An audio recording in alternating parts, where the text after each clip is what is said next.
ఆయన బిఆర్ నాయుడు అనే అంత బయటపడింది. Still he's continuing. ఇప్పుడు తప్పు బిఆర్ నాయుడుది కాదు, నేను ఆయన అన్నాను, చంద్రబాబు నాయుడుది అవుతుంది.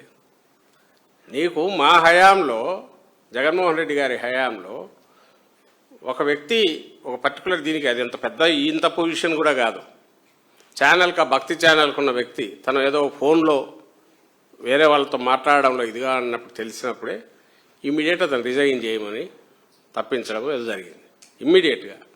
ఎందుకంటే ఒకటి ఆరోపణ వచ్చింది, అందులోనూ ఆ ప్లేస్ అక్కడ అస్సలు అలాంటి వాటికి అవకాశం ఉండకూడదు. ఇదే ఇంకో దగ్గర ఎక్కడన్నా అయితే బెనిఫిట్ ఆఫ్ డౌట్, అది ఏమన్నా మీ అన్నట్టు దాన్ని ఏమంటారు, ఎవడో మిమిక్రీ చేసినాడో, లేదా ఇంకోటి ఇట్లా ఫోటోలు అయితే మార్ఫింగ్ చేశారో ఏదో అనుకోవచ్చు.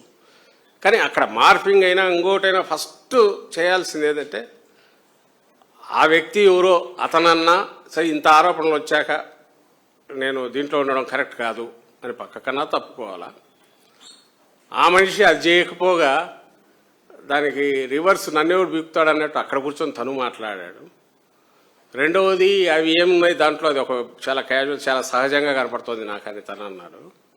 పైగా కొంచెం మార్ఫింగ్ చేశారని కాసేపు అంటాడు. దానికంటే ముఖ్యంగా నా బిజినెస్లు నాకన్నా ఇది ఒక లెక్క అన్నట్టు మాట్లాడతాడు.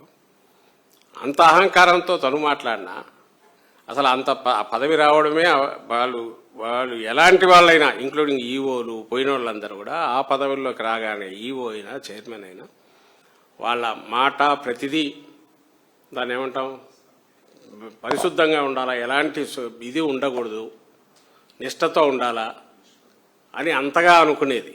లేకపోతే అది పోవడం అనవసరం. ఎందుకంటే అది కోట్ల మంది దాన్ని ఆరాధించేది. అది ఎక్కడైనా ఇదే కాదు, ఏ ప్రార్థనా స్థలమైనా మనం పోతే ఆ అట్మోస్ట్ దీంతో చేయగలిగితే చేయాలి. లేకపోతే అది that's not administration, just administration కాదు.